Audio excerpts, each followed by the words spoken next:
Bonjour, je suis heureuse de recevoir aujourd'hui Pierre Monitz-Barreto pour cette nouvelle interview portrait des slowpreneurs. Bienvenue Pierre. Bonjour, merci Émilie.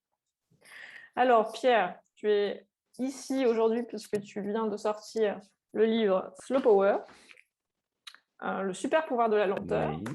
Est-ce que tu veux nous parler un petit peu plus de toi d'abord? Qui es-tu? Parce que tu as multiples cordes à ton arc, tu es entrepreneur, auteur, conférencier. Est-ce que tu veux te présenter? C'est ça, ça fait une dizaine d'années maintenant que j'ai quitté le monde du salariat et que je me suis lancé dans diverses dynamiques entrepreneuriales. Donc, ma dernière aventure et celle du moment, c'est l'Académie des intelligences humaines que j'ai créée en 2019. Qui propose des actions de sensibilisation de type conférence ou publication ou des programmes de formation aux nouvelles formes d'intelligence, donc l'intelligence émotionnelle, l'intelligence corporelle, l'intelligence cognitive, l'intelligence holistique, et puis celle sur laquelle je suis devenu l'un des trois experts en France, donc l'intelligence spirituelle. D'accord. Voilà, donc Donc on sort du tout cognitif. pardon. On sort du tout cognitif avec l'Académie des intelligences humaines. On laisse la Ah place oui, à oui, une oui, dimension plus résolument, holistique. résolument, résolument, résolument. Parfait. C'est ce qu'on aime aussi chez les slowpreneurs. Voilà. Et donc, Et c'est dans ce cadre-là que tu t'es posé aussi des questions sur le mouvement slow, finalement. Bah, tu avais commencé déjà avec ton premier livre, non, Slow ça date. Business, en 2015. Oui, oui, oui, euh, ça remonte à environ, oui, 10 ans aussi. En fait, Slow Business est paru en 2015. C'était un ouvrage un peu différent. C'était plus un ouvrage de type journalistique parce que je fais juste un constat. Je fais une galerie de portraits, des études de cas sur des entrepreneurs, des entrepreneuses divers et variés, anglo-saxons, mais pas que, français, zone Océanie-Pacifique, etc., qui se sont inspirés du mouvement slow pour changer leur méthode de management, de gouvernance d'entreprise, de leadership. L'exemple d'Yvon Chouinard, par exemple, de Patagonia, dans le Voilà. livre. Mais c'était un ouvrage, ouais, comme je viens de le dire, un peu factuel, un peu journalistique. Je posais des cas comme ça, et puis bon, avec quelques commentaires, bien entendu, quelques éclairages. Et donc, c'est tombé dans l'air du temps. Donc, ça a connu son petit succès. J'ai été amené à faire plein de conférences, à répondre à des interviews, à faire des ateliers, tout ça. Et donc, j'ai été confronté à des publics et en fait très variés. Moi, je m'adressais plutôt à la cible, comme Slow Business l'indique, la cible entrepreneur ou public un peu business. Et puis, en fait, des avocats, des retraités, des étudiants, des fonctionnaires européens, enfin, toutes sortes de gens m'ont demandé d'intervenir. J'ai même fait des interventions grand public là-dessus, dans des médiathèques ou des choses comme ça. Et en fait, j'ai été confronté à des questions de la part des personnes, des publics que je rencontrais, auxquels je n'étais pas prête parce que moi-même, j'étais un peu, comment dire, resté sur le constat, en Mhm. surface des choses, et je ne m'étais pas assez plongé, assez impliqué pour en fait faire ce que j'ai fait avec Slow Power, c'est-à-dire comprendre de l'intérieur comment fonctionne la lenteur réellement, au-delà des caricatures, des réductions et tout ce qu'on veut. Et puis, en fait, je suis arrivé assez vite, en commençant mon travail sur Slow Power, je suis arrivé assez vite au constat que on pouvait présenter les choses sous l'angle que j'ai choisi pour Slow Power, c'est-à-dire que la lenteur n'est qu'une modalité de la vitesse, comme la rapidité. Il y a une tendance qui dure depuis très longtemps, hein, des décennies, voire 1 ou 2 siècles. Il y a une tendance à mettre la performance, la puissance, la force du côté de la rapidité, et la lenteur, elle est au contraire taxée de faiblesse, c'est pour les losers. Et oui, ça s'inscrit dans un mouvement très plus général qui est qu'on est dans des sociétés en Occident très yang, en fait, excessivement yang. Et donc, Oui. effectivement, la puissance de la lenteur, elle est plutôt du côté yin, en fait, dans notre représentation imagée des choses. Ouais, et encore, si on arrive à l'idée que la lenteur puisse être puissante, que ce soit d'une façon ou d'une autre, hein, yin ou yang, hein. Avant même d'entrer là-dedans, moi je fais On le va en constat que reparler. beaucoup de gens en sont encore restés à l'idée que la lenteur, c'est pour les losers, c'est pour les fainéants. C'est lié à l'idée de farniente, alors la décélération pour la décélération. On se met dans un hamac, on ralentit, mais pour ralentir. Voilà.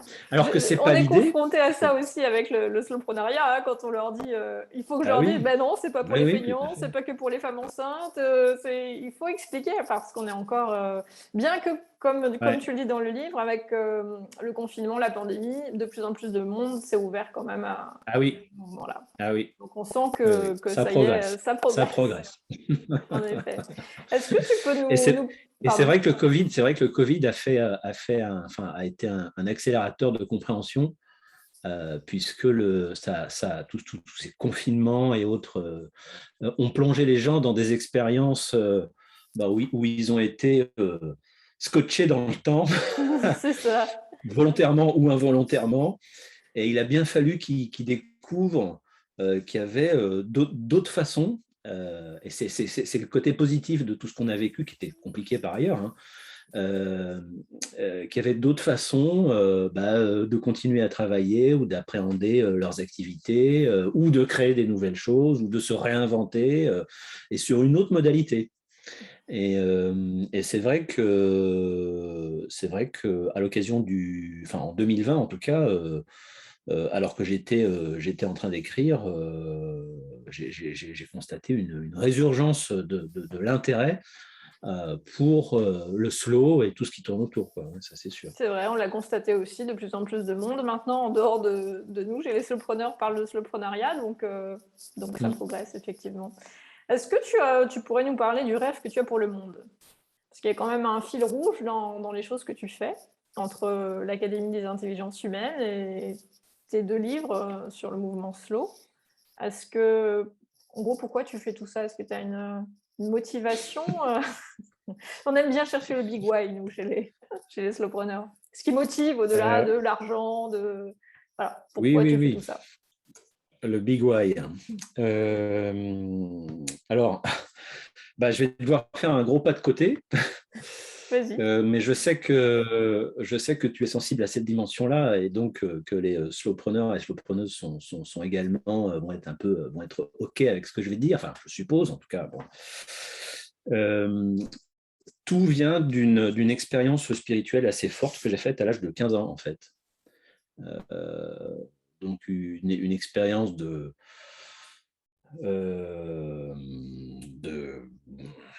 extracorporelle, de décorporation, de sortir hors du corps, comme disent nos amis anglo-saxons, out of body experience, voilà.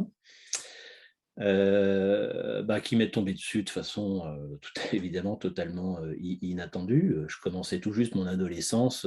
Bon. Et en fait, j'ai vécu au cours de cette expérience, je vais dire, quelques instants non mesurables de l'autre, enfin, en tout cas, dans une autre dimension. Et j'en suis revenu avec vraiment un regard complètement changé, parce que ces quelques instants ont été extrêmement intenses. Et ça reste encore aujourd'hui, je parle de ça, c'était en 84, ça reste encore aujourd'hui une des expériences, peut-être l'expérience la plus vivante, la plus marquante que j'ai jamais vécue. Et c'était tellement vivant, c'était tellement vibrant, c'était tellement lumineux, agréable, enfin tout ce qu'on veut, que quand j'en suis revenu, et bien que n'ayant que 15 ans, je me suis dit, oh, mais donc c'est ça la vraie vie, en fait. Et ici, quelque part, c'est une réduction. euh, euh, et, et, et donc, bon, bah, faut qu'on apprenne à se débrouiller avec les contraintes spatio-temporelles et la durée d'une vie. Mais en fait, la vraie vie, elle est dans cette dimension-là. Bon. Donc, premièrement, et deuxièmement, ça m'a fait vivre, ça m'a rendu heureux. C'est devenu un fuel, un moteur qui m'a animé de l'intérieur. Et puis, de plus en plus à l'extérieur, c'est-à-dire qu'il a fallu que je manifeste de plus en plus dans mes activités cette dimension intérieure qui m'animait. Et très clairement, lorsque je rédige, je publie mes ouvrages sur le slow, c'est une façon d'apporter un éclairage un peu décalé par rapport à la ligne mainstream dans nos sociétés occidentales, et pour dire il existe une autre façon d'appréhender les choses, les réalités. Et lorsque je fais l'Académie des intelligences humaines, je fais la même chose finalement. Et lorsque je déploie mon expertise en intelligence spirituelle, je fais exactement la même chose. Je vais bientôt donner mon second stage, je vais avoir ma seconde promo donc, de formation en intelligence spirituelle. Pendant ces quelques journées, on passe en revue toutes les traditions spirituelles et ce qu'elles peuvent apporter pour permettre de vivre, alors non seulement d'une autre façon, en bénéficiant de l'éclairage spirituel, mais en restant bien enraciné dans ce monde, avec ses aspects concrets, avec ses contraintes, avec ses activités matérielles, etc., etc. Mais donc oui, il existe d'autres possibilités de penser, de voir, de faire les choses. Et en fait, je déploie autour de ça, quoi. Voilà. D'accord. Et dans ces formations, stages, tu as un public d'entrepreneurs, de leaders qui s'intéressent de plus en plus à ça aujourd'hui? J'ai de tout. J'ai tenu d'ailleurs à ouvrir le spectre parce on est trois à avancer de façon un peu pionnière et très résolue en France sur l'intelligence spirituelle. Les deux autres s'appellent Romain Cristofini, qui a écrit un ouvrage en 2018, L'intelligence spirituelle au service du leadership ou des entreprises, je ne sais plus très bien. Alors justement, lui, il a une optique très business, très public corporate, etc. Et puis l'autre s'appelle Omer Taki, qui a une optique très universitaire, très intellectuelle, puisqu'il est doctorant et qu'il en fait son sujet de thèse, l'intelligence spirituelle. Et en fait, j'ai voulu tomber ni dans l'hyper-intellectualisme, ni dans je m'excuse pour Romain que je connais, que j'aime bien par ailleurs, mais ni dans le côté utilitariste, c'est-à-dire je vais prendre l'intelligence spirituelle et je vais la mettre spécifiquement sur le terrain corporate. Je pense que s'il y a une intelligence spirituelle à développer et à acquérir, elle est beaucoup plus large que ça. Donc, je tiens à ouvrir le spectre et dans mes formations, j'ai de tout. La première leader, entrepreneur, journaliste, auteur et universitaire. D'accord. Voilà. Et je tiens à cette diversité pour brasser les choses comme il faut. Ouais. Oui, c'est vrai que le monde de l'entreprise s'interpénètre avec les autres mondes. On est quand même dans un écosystème vivant, donc c'est là que c'est intéressant. Mais j'aime bien l'idée de penser quand même que, du moins, c'est ce qu'on essaye de faire avec les solopreneurs, c'est qu'on amène les entrepreneurs à être de plus en plus conscients et donc avoir des leaders conscients. Et c'est vrai que plus que le côté utilitariste, on va dire, c'est le côté contribution qui nous intéresse, nous, dans le fait de s'ouvrir à toutes les intelligences. Parce qu'à partir du moment où on aura compris qu'effectivement, la vie est un tout, qu'on a différents niveaux d'intelligence, alors on va être plus à même de protéger les choses, que malheureusement l'économie détruit beaucoup avec l'activité. Du coup, avec Slowpreneur, tu as répondu à ma question suivante. Tu ne veux pas seulement impacter les entrepreneurs, tu veux impacter donc tout le monde. Ouais. C'est ça? Oui. Oui. Alors, est-ce qu'on peut définir un petit peu plus ce que c'est le slow power, pardon, pour ceux qui n'ont pas lu le livre? Est-ce que tu veux nous parler de cette puissance slow? Non, mais l'idée, c'est vraiment de découvrir ou de redécouvrir que il y a une puissance dans la lenteur ou une puissance associée à la lenteur. Dans le cadre d'un équilibre qui est aussi un horizon. C'est-à-dire que je passe un certain temps à expliquer dans Slow Power que l'une des caractéristiques du mouvement slow, c'est que la lenteur, le slow, la slow attitude n'est pas une finalité. C'est un moyen, et que la finalité, c'est, et notamment sur le plan temporel, c'est d'atteindre un équilibre que j'appelle l'équilibre fast and slow. Enfin, d'ailleurs, c'est pas moi qui le dis, c'est un prix Nobel d'économie qui a intitulé son livre Thinking Fast and Slow, Daniel Kahneman, en 2011. Qui explique, donc, si j'ai bien lu, que le cerveau finalement est fait pour vivre normalement cet équilibre-là, et qu'on ne respecte pas du tout, comme on ne respecte pas du tout l'équilibre cerveau gauche et cerveau droit, on ne respecte pas du tout cet équilibre-là non plus dans nos sociétés actuelles. Il y a vraiment un déséquilibre. Et d'ailleurs, cette réflexion, je me suis faite, je me suis dit, on est dans une société qui est tout fast, et donc qui ne respecte pas cet équilibre, en fait, fast and slow, et qui est tout cerveau gauche aussi en même temps. La place du cerveau droit dans l'intuition, la créativité, tout ce qui est plus lié à ces moments de perception slow, en fait, et du kairos, dont on reparlera après ensuite, ils sont assez négligés. C'est pas... Donc, tu parles pas de cette connexion-là, mais c'est vrai que je me suis fait la réflexion. Alors, je dirais pas ça, je dirais que... Enfin, ce que j'ai constaté, notamment au cours de mes différentes interventions, c'est que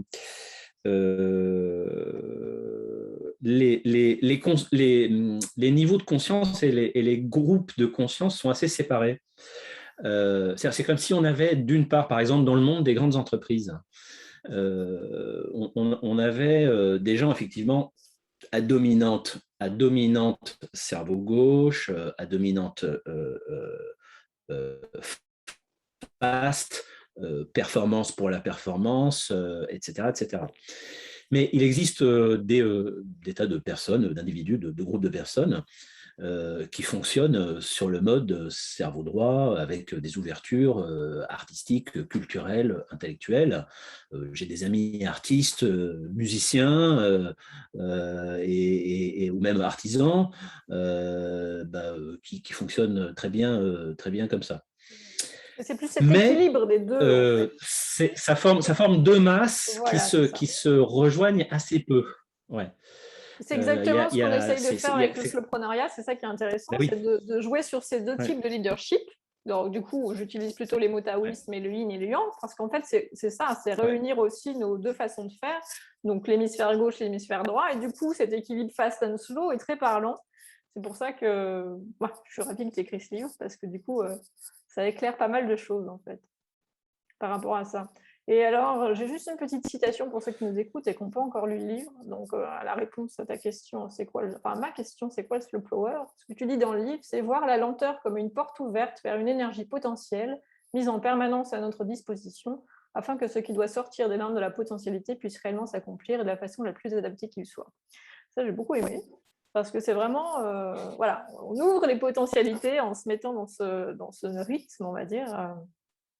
Et c'est ça qui est intéressant.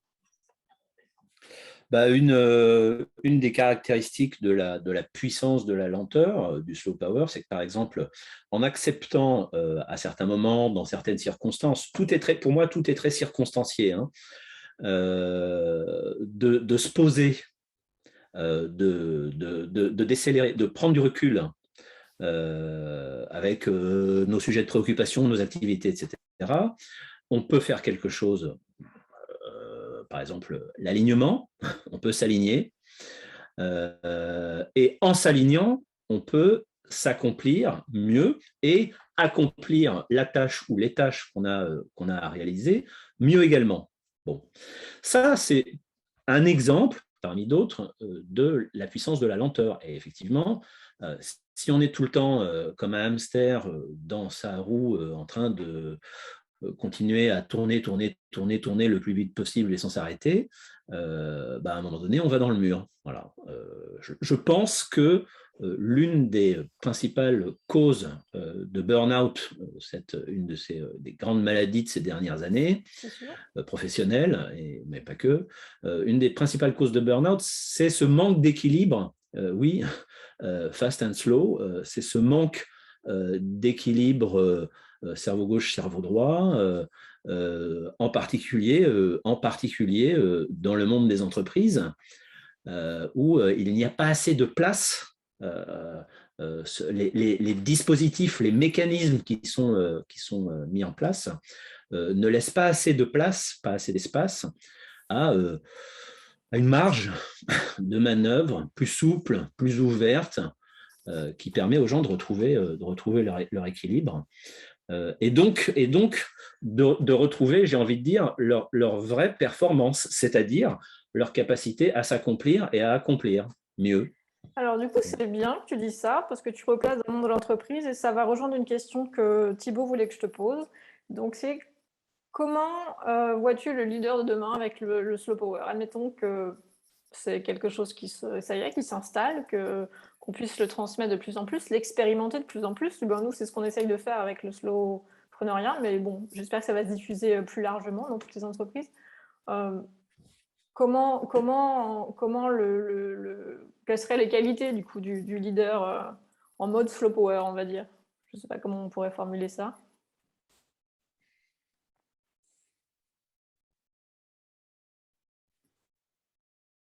Je ne sais pas s'il y a un leader en mode slow power. Je ne sais pas si j'ai envie de tomber dans...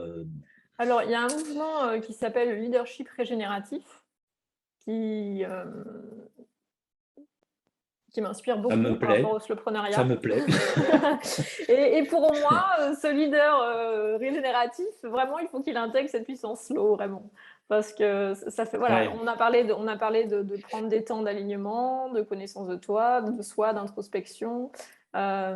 Tu donnes pas mal de clés, en fait, dans les choses qu'on peut faire pour retrouver cet équilibre-là dans le livre. Alors, je reprends je suis désolée, mes petites notes. Toc, toc, toc, toc, toc. Parce que c'est vrai qu'il y a quand même de nombreux bienfaits de ce slow power. On a quand même le cerveau moins encombré, on a une clarté, une lucidité qui est quand même hyper importante pour prendre des décisions. On est plus intuitif, plus créatif, on discerne mieux les choses et on s'accomplit plus aussi. Donc c'est vraiment... Tu m'entends ou l'image est figée, la Pierre? Ah. Oui, donc le leadership régénératif est une idée, je ne connais pas plus précisément, mais c'est une idée qui me plaît. Enfin, en tout cas, ça évoque bien quelque chose, mais qui justement, à mon sens, c'est ce genre de mouvement qui est susceptible de représenter l'avenir. Mais il faut qu'il y ait des conceptions, des mouvements, peut-être des écoles, d'une nouvelle génération de leaders ou d'entrepreneurs qui intègrent ces dimensions-là dans les écoles, par exemple, de commerce qu'on connaît, hein, qu'on a en France. Je ne parle même pas des écoles d'ingénieurs, alors là c'est encore pire. Mais donc, toutes les personnes qui chaque année sortent, tous les jeunes qui chaque année sortent d'écoles de commerce et d'écoles d'ingénieurs, sont très très peu sensibilisés à ces dimensions-là. C'est vrai, mais j'ai espoir que ça change. Ces questions... J'ai espoir que ça change. Ça parce bouge. ça bouge. Après, il y a des initiatives comme l'initiative de Satish Kumar. Tu connais le Schumacher College? Oui, bien, oui, oui, tout Donc, à fait. Oui, j'espère que ces initiatives-là vont se diffuser et vont inspirer justement oui, les parcours, on va dire, plus académiques. mais une fois encore, un peu comme je le disais tout à l'heure à propos des deux populations qui vivent de façon un peu à séparée, mais qui ont du mal à se mêler, le Schumacher College de Satish Kumar, c'est typiquement une initiative. Je constate que Alors, on disait que ça progresse. C'est pour ça que c'est important que de plus en plus de gens lisent Slow Power. Ça participe à la diffusion ouais, non, mais je disais de la que ça compréhension. progresse, mais que ça progresse très lentement et très timidement. C'est-à-dire, j'ai encore fait l'essai avec 2 écoles de commerce récemment pour amener ce genre de sujet, ne fût-ce que de façon externe, entre guillemets, c'est-à-dire sur le mode conférence ouverte, etc. Même pas rentrer dans le programme pédagogique. Hein. Euh, c'est compliqué, il y a une ouverture, mais il y a une réticence. Ils sont quand même encore pas mal à côté de la plaque alors. Bah, ils sont surtout très contraints parce que tout le système éducatif supérieur est structuré autour du framework LMD, licence, master, doctorat, avec les normes désormais européennes. Il y a tout un système de crédit, de vérification. C'est extrêmement contraint. Donc, je comprends qu'ils ne soient pas tout à fait à leur aise pour faire n'importe quoi, n'importe comment. Néanmoins, bon, voilà, quelles que soient les raisons, je constate que les enseignements en école de commerce et d'ingénieur continuent d'être alignés sur une optique, une perspective assez mainstream, où finalement la place sur les modes de pensée et les modes d'action alternatifs reste assez marginale, enfin, pour le moment en tout cas. Je pense que c'est quand même en train de changer parce que si tu lis Satish Kumar, il disait quand même que tant que l'économie et l'écologie dans les écoles justement sont dissociées, qu'on n'en parle pas, dans les cours d'économie, on parle très peu de... Enfin, on parlait jusque-là très peu d'environnement et c'est en train de changer. Donc, j'ai bon espoir que du coup, on s'ouvre aussi à autre chose. En tout cas, Ce sera slow. ce sera slow. Et bon, nous, notre ambition avec les slowpreneurs, on va pas créer une école de commerce, mais c'est d'arriver à un moment à être une école du slowpreneuriat. Donc, on aura peut-être l'occasion de mettre en place des parcours. Bon, pour l'instant, on n'est que 2, hein, donc ça démarre aussi doucement, mais on a de l'ambition. Donc, on verra ce qui peut être fait. Et puis, ouais, peut-être qu'il faudrait que je contacte l'EDEC, qui est quand même l'école par laquelle moi je suis passée, et qu'on essaye de mettre en place des choses. Ouais, comme tu dis, ce sera lent. Alors, en fait, on n'a pas décrit ce que c'était le slow power. Donc, si tu permets, je vais citer ce que tu dis dans le livre. Donc, tu dis que c'est une puissance bien calibrée, la lenteur. J'aime bien ce phrasage. Et surtout, c'est un équilibre entre certaines choses, c'est-à-dire, on doit avoir la patience, mais pas s'endormir. Je reprends tes mots. Hein. De la persévérance sans obstination déplacée, de l'attente positive empreinte de veille active, la pondération des impératifs avec du discernement, de capacité à relativiser les urgences sans tomber dans la procrastination, ça c'est pas facile quand on est entrepreneur, d'accepter un rythme mystérieux qui accompagne le déploiement de l'énergie temporelle. Alors ça c'est du ressenti vraiment, et une capacité d'accueillir la puissance qui se diffuse secrètement dans la lente profondeur de la vie. Ça c'est possible quand on a des pratiques de méditation quotidienne, de Oui, recentrage, de la tout à ritualisation. fait. Oui. Bon, on est très rituel chez les slowpreneurs. Il y a quelqu'un qui m'a dit ça peut déconcerter certains, ça en rebute certains. Mais si on ne prend pas ces temps de décélération, de questionnement sur soi, il ne se passe rien. On est le nez dans le guidon tout le temps. C'est ce que tu disais tout à l'heure, le petit hamster dans la roue.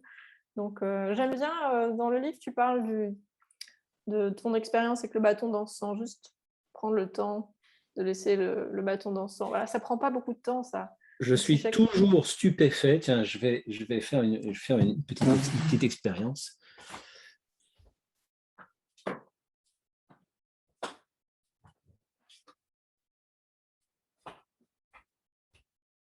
je suis toujours stupéfait de constater que quelque chose d'aussi simple et d'aussi basique que Le sablier. là, je suis dans le rush, j'ai des urgences, j'ai plein de casseroles sur le feu, etc. Je prends un sablier, je le retourne, je pose. Voilà, je prends du recul physiquement, je me mets contre mon mur, là, sous Cascade. ma cascade. Voilà, le temps d'un sablier. Voilà. Et je pose mes mains sur mes genoux et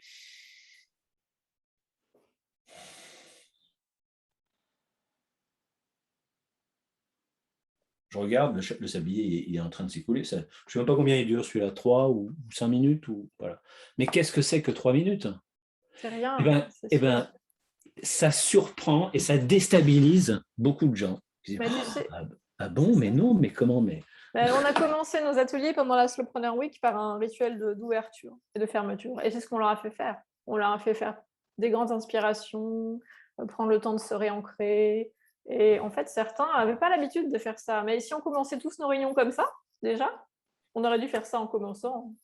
Je n'ai pas suivi le bon rythme. Mais en fait, ce qui se passe, c'est que moi, j'ai longtemps hésité à faire ça avec mes clients, tu sais. Et finalement, maintenant, je me donne un peu plus l'autorisation. En plus, c'était Slowpreneur Week, on l'a fait, on leur a imposé ça vraiment. Et je me dis, il faudrait que je fasse ça à chaque réunion importante, chaque vidéoconférence.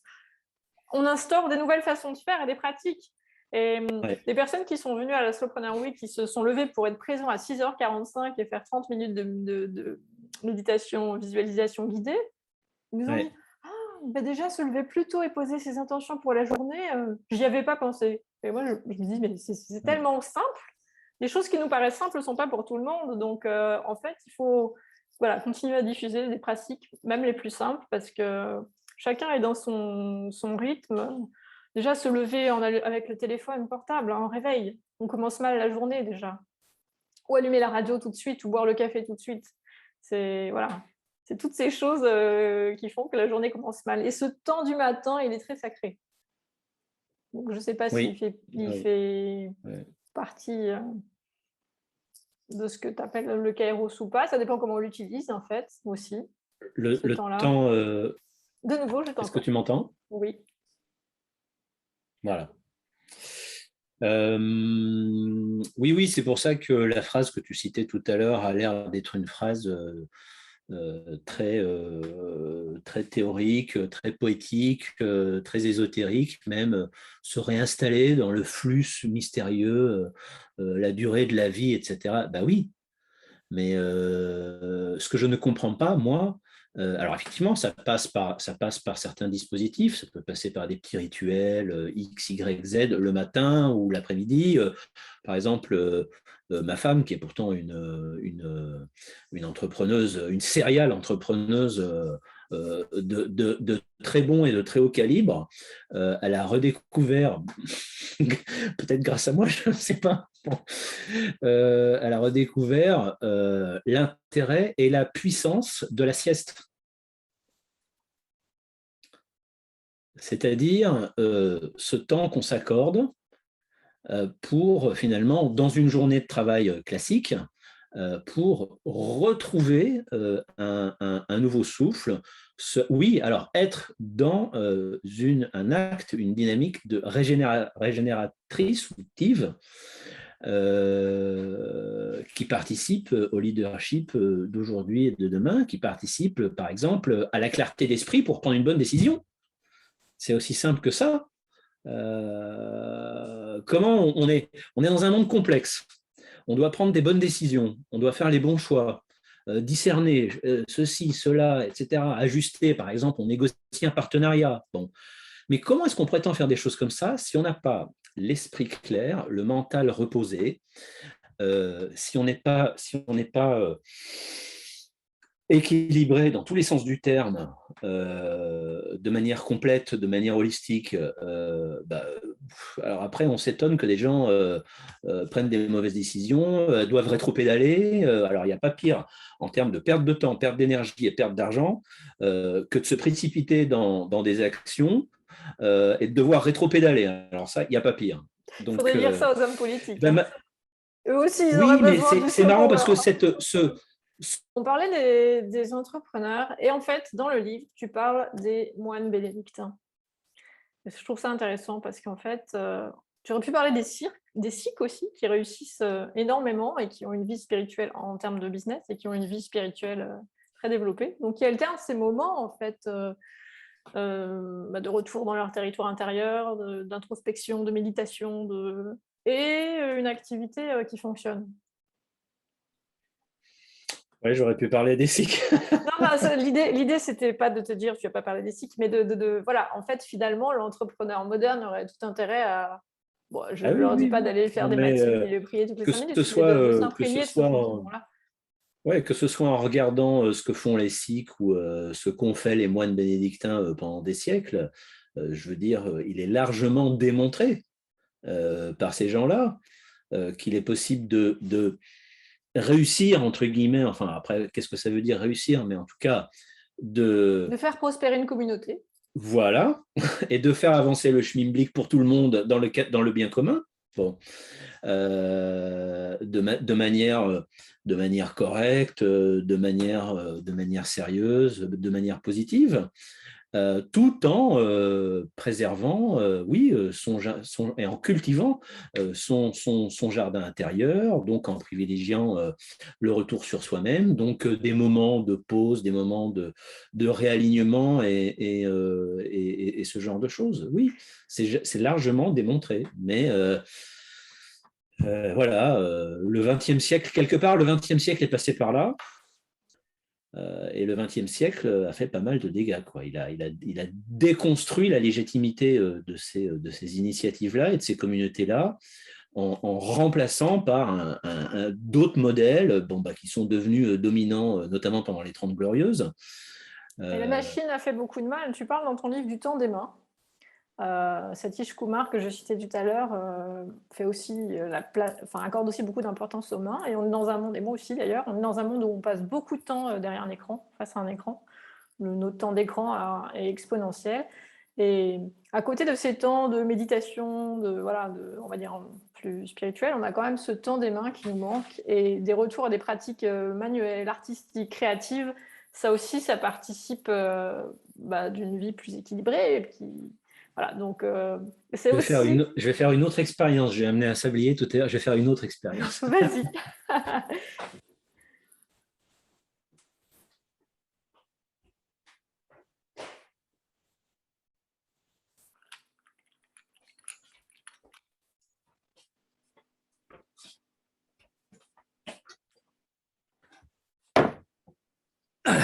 Quoi, du basilic ou... Oui, ça c'est mon ami. Je ne le sens pas d'ici, mais... C'est mon ami. Ah, oui, là, j'ai le nez dessus. C'est mon ami parce que depuis peu, et en fait depuis le Covid, j'ai redécouvert le plaisir de jardiner. Et je dis ça parce que je ne suis pas un grand manuel. Par exemple, en bricolage, je ne suis pas très doué de mes mains. Il faut que je m'y reprenne. Il y a des gens 1000 fois plus doués que moi. Mais dans le jardinage, j'ai à la fois une reconnexion au vivant, une reconnexion à la terre, sur un autre mode, intellectuel, temporel, émotionnel, corporel. Et j'ai aussi, par ce biais-là, l'occasion de m'exercer sur un autre mode temporel, alors un peu décéléré, parce que le temps des plantes est quand même, par rapport au nôtre, est assez décéléré, et en redécouvrant toute la puissance de la nature, parce que la nature est hyper puissante, mais sur un autre mode, sur une autre durée. Et donc... Et surtout, elle n'est pas dans un temps linéaire, elle est dans un temps Non, cyclique. C'est ça tout qui est à fait. intéressant. Et c'est ce Ouais, temps qu'on recherche avec le soloprenariat, c'est ce retour ouais, à ce temps cyclique qui est vraiment intégré dans la nature. ouais. Et donc, en fait, depuis ma redécouverte du jardinage en période Covid, j'ai de plus en plus de mal à m'en passer. J'ai besoin de ma dose de jardinage hebdomadaire. Si je ne l'ai pas, ça me manque. Et je vois bien tout l'intérêt que j'ai à me plonger par moment, pendant 1 heure, sur le créneau fin d'après-midi, par exemple, quand j'en ai plein les bottes et que j'ai une grosse journée de travail derrière, pendant 1 heure, à me plonger dans cet exercice, mais alors qui, pour le coup, n'est pas un exercice méditatif un peu planant, l'inverse un peu de ce que je disais tout à l'heure avec le sablier, je pose, j'arrête, j'allume un bâton d'encens, je mets mes mains sur mes cuisses. Bon, alors là, c'est l'inverse, je suis actif, et je suis actif avec mes mains, et je remue la terre, et je coupe des branches, et ceci, cela. Et ça fait appel à d'autres intelligences que l'intelligence cognitive. C'est ce qu'on Oui, disait en entrée de oui, cette interview. oui. Et ça nourrit ma capacité entrepreneuriale d'une manière, mais d'une manière magique, incroyable, quoi. C'est d'une richesse inouïe. Alors, je Euh, résonne 100% avec ce que tu dis parce que moi, j'ai quitté la ville pour m'installer à la campagne pour avoir un jardin. Et bon, maintenant, entre-temps, on a déménagé, mais on aura bientôt une autre maison. Et c'était pour ça, en fait. Et si j'ai pu développer le slowpreneuriat avancé, c'est parce que je savais que j'avais cette connexion avec mon jardin et que voilà, il y avait des récoltes, je pouvais faire des mandalas de fleurs. Rien que ces temps-là créatifs, en fait, récolter des choses. Et puis, c'était futile, c'était du land art, donc ça allait disparaître le lendemain. Mais quel bonheur ces moments-là. Et aujourd'hui, bon là, je suis dans un Airbnb en location, tu vois, je me suis mis une petite déco, j'ai quand même mes plantes avec moi. Donc, quand on a déménagé, il y avait le camion de déménagement et notre voiture, elle était remplie de plantes. Alors, on a effectivement basilic, mais surtout une petite collection de menthes qu'on a gardée avec nous. Et c'est heureusement, parce que j'ai plus mon jardin. Et les petits pots, c'est quand même, ça reste cette connexion-là. ouais. Mais ce qui est intéressant, c'est de constater que, bon, alors bien sûr, ça contribue à mon bonheur, mais ce n'est pas tellement mon propos dans Slow Power, ça ne l'était pas du tout dans Slow Business, ça ne l'est pas tellement dans Slow Power. L'idée, c'est de dire que ça contribue aussi à ce que, à ce que je sois performant. Mais performant, qu'est-ce que ça veut dire? Puissance, qu'est-ce que ça veut dire? Être puissant, de quelle puissance parle-t-on? Alors, tu parles de potentialité pour la puissance dans Slow Power. Oui, de même qu'on peut faire alors, on a l'impression de jouer sur les mots de façon un peu fine, subtile, mais en fait, il y a des vraies différences. Je fais une différence entre efficacité et efficience. Il faut faire la différence entre pouvoir et puissance, entre puissance et potentialité. Ce n'est pas tout à fait les mêmes choses. Par exemple, Aristote, mais là, une fois de plus, ça fait appel à des sagesses anciennes, un peu perdues de vue, pleines de bon sens. Aristote considère que, oui, c'est une énergie qui se déploie à travers une potentialité à redécouvrir et à manifester. Bon. Dans la durée. Bon. Cette notion-là, elle a l'air un peu philosophique, etc., mais en fait, elle est tout à fait concrète. On peut la vivre, on peut l'expérimenter, et on peut en voir le fruit, les bienfaits. Comment ça nourrit l'action, comment ça nourrit, ce que je disais tout à l'heure, une réflexion claire, comment ça nourrit la réelle efficacité, c'est celle qui est la plus alignée. Si on est désaligné, si on est désaxé par rapport à soi-même, par rapport à sa vocation profonde, par rapport à ses talents, euh, par rapport même à son profil temporel, on a tous un profil chronobiologique différent. Dans les grandes entreprises où tout est normalisé, on évacue complètement cette dimension-là. Donc, Tout à fait. Et des ça va gens qui ont un même plus profil loin, bio... si tu entends parler aussi du design humain, on a tous un type énergétique différent. Tu disais que ta femme avait besoin de Oui, faire la sieste. Donc, je ne sais pas si tu es familier avec le human design.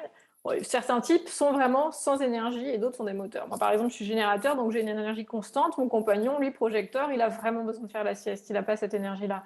Et ça, effectivement, les entreprises n'en prennent pas en compte. On a des horaires 9-5 là, et effectivement, la chronobiologie aussi s'intègre par-dessus. On a plein de couches, plus les rythmes lunaires, plus les saisons, plus c'est ça.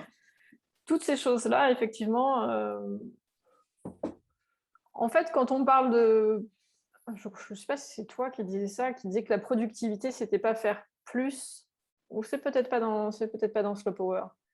Mais c'était arrivé à faire. Alors, je n'ai plus le terme exact maintenant, je suis partie là-dedans. Donc, ça ne devait pas être dans ton livre, je ne suis pas Non, sûre. je ne parle pas de productivité dans Slow Power. Mais, Euh, Bref, c'était une explication de ce que c'était vraiment la productivité.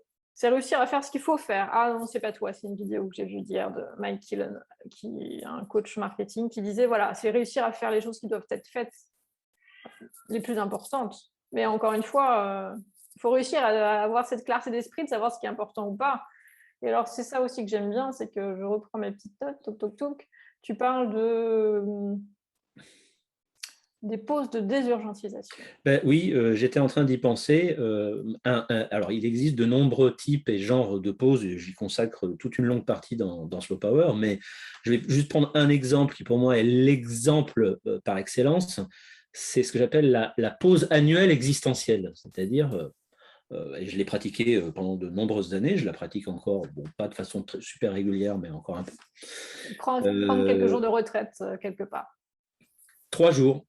3 jours de retraite, de pause dans un lieu inhabituel, déconnecté,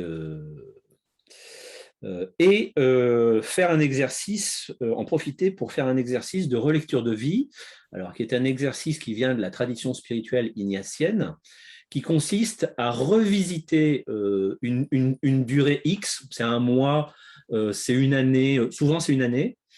Ça peut être la semaine écoulée, hein, si on en ressent le besoin, après une semaine particulièrement dense, mais la pause annuelle existentielle, c'est on revisite l'année écoulée, on liste de façon aussi honnête que possible. Déjà, bon, pas forcément évident, mais c'est un exercice où il faut faire preuve d'honnêteté envers soi-même, en essayant de ne pas biaiser ou de ne pas tordre les événements. On liste les événements positifs et les événements négatifs, ce qui nous a apporté, ce qui nous a fait du bien, ce qui nous a apporté du fuel, et ce qui nous a posé problème, ce qui nous a entravé, les tuiles, etc. Et on essaye de voir comment on a géré ça, comment on a intégré ça, et comment ça nous a permis d'avancer, comment ça nous a fait évoluer, soit en nous confortant dans une certaine direction, soit au contraire en nous faisant évoluer dans des directions inattendues. Bon. Et puis on fait le bilan et on essaye de voir comment, dans un continuum, donc dans la durée, comment une direction, un sens se dessine, émerge de ça. C'est un exercice précieux parce qu'il permet de retrouver du sens dans tous les termes du mot sens, c'est-à-dire de la signification et en même temps de la direction. Mm-hmm. Une fois qu'on s'est rebranché, réaligné sur la signification vraie, authentique, profonde, puissante de ce qu'on est en train de faire et sur la direction, c'est-à-dire, voilà, je sais où il faut que j'aille, mais qu'est-ce qu'il y a de mieux que ça? Ah oui, c'est sûr qu'on n'est plus le nez dans sa liste de tâches, on est dans l'objectif. Et alors, c'est intéressant que tu parles de ça maintenant parce que c'est l'exercice que je propose aux slowpreneurs avec les rituels de saison. Et hier, c'était l'équinoxe d'automne. Et l'équinoxe d'automne, c'est le bon moment pour faire ça. Donc, c'était tout le contenu du rituel, en fait. Effectivement, faire ce point par rapport à la saison qui s'est écoulée. Donc, s'en reprend toute l'année, peut-être déjà par rapport à l'été. Et voilà, faire sa liste de gratitude aussi, des choses qui ont été atteintes. Oui. Et puis là, on change de saison. On rentre bientôt dans une période plus sombre. Donc, ouais. C'est aussi intéressant. Donc, je ne sais pas si tu as une saison de préférence pour faire tes retraites de 3 jours. Les saisons intermédiaires, en tout cas, c'est-à-dire automne ou printemps. D'accord. J'essaie d'éviter l'hiver ou l'été que je considère, peut-être à tort, hein, mais comme des saisons pleines. Et je trouve qu'effectivement, les saisons intermédiaires sont des saisons de bascule, de transition. Et donc, elle se prête plus, à mon avis, à faire un exercice où on fait le point sur ce qui se passe dans nos vies et comment ça se passe. Voilà. Merci. Donc, du coup, je vois qu'on atteint la limite du temps qu'on s'était fixé. Alors, si tu pouvais donner un conseil à un entrepreneur qui veut passer en mode solopreneur, outre s'offrir des temps de retraite pour faire le point, effectivement, est-ce que tu voudrais ajouter un autre conseil et lire ton livre? Non, les conseils, je crois qu'on les a déjà évoqués. Dernier conseil, alors. Non. Okay. Franchement, les principaux conseils qui me viennent à l'esprit pour essayer de répondre à ta question ont déjà été évoqués. C'est-à-dire, j'ai envie de dire, commencer par des choses simples. des petits marqueurs que vous pouvez mettre en place sans que ce soit compliqué ou une prise de tête. Donc, l'exercice du sablier, l'exercice du bâton d'encens, l'exercice du jardinage et ou l'exercice de la pause existentielle annuelle, essayez ça et voyez. D'ailleurs, je ne prétends pas que ce soit des recettes universelles, applicables à tout le monde et qui bénéficient à tout le monde de la même façon, parce que donc on est tous très différents. Mais en tout cas, essayez justement, il y a une variété de possibilités qui existent. La seule chose à faire, c'est d'essayer, c'est de Mais oui, tester. expérimenter, parce qu'on a Oui, chacun aussi notre rapport absolument. au temps en plus. Donc, Et voir ce qui résonne, voir ce qui répond, voir ce qui nourrit. Et une fois qu'on a identifié ce qui résonne, ce qui répond et ce qui nourrit, là, par contre, y accorder de l'importance, entrer dans une certaine forme de fidélité, se laisser aller dans cet exercice porteur, dans cette démarche porteuse ou dans ces démarches porteuses. Il peut y en avoir plusieurs qui cohabitent ensemble, bien entendu. Et les choses peuvent se passer graduellement et très, très positivement. Et on peut évoluer comme ça, presque sans s'en rendre compte. Et une année, 2 années, 3 années passent, et puis au bout d'un moment, on se retourne et on fait ah, mais vraiment, quand je me souviens comment j'étais il y a 5 ans, c'est vraiment bien mieux aujourd'hui, quoi. Donc, mais voilà, il n'y a pas, je suis en train de préparer une chronique pour une chronique pour un magazine économique qui m'a demandé une tribune. Il faut oublier la boîte à outils ou la baguette magique ou la recette instantanée, miracle, qui résoudrait, soi-disant, nos problèmes de rapport au temps ou de gestion du temps, etc. Ça s'inscrit dans la durée, ça passe par des expérimentations, il faut un minimum de patience, il faut un minimum de résolution, et il se passe des choses. Mais Merci pour cet enthousiasme à partager la puissance slow. Sous la vidéo, je mettrai bien sûr un lien vers le livre merci. et le précédent et vers l'Académie des intelligences humaines. Merci. Je te remercie d'avoir. Merci à toi, merci à la démarche, au réseau, au Slowpreneur et à tout ce que tu fais, à tout ce que tu tentes de faire, ce que vous tentez de faire avec. C'est Thibaut, c'est ça? Thibaut, c'est ça. Thibaut. Bravo, continuez, tout le meilleur. Hein, que ça. Merci. Et puis, je dis à ceux qui nous écoutent que tu es dans le groupe, donc ils peuvent aussi interagir avec toi si ça les intéresse au sein du groupe. Yes. Bye bye, à bientôt, Bye, à à la bientôt. prochaine, bonne fin de journée. Toi aussi.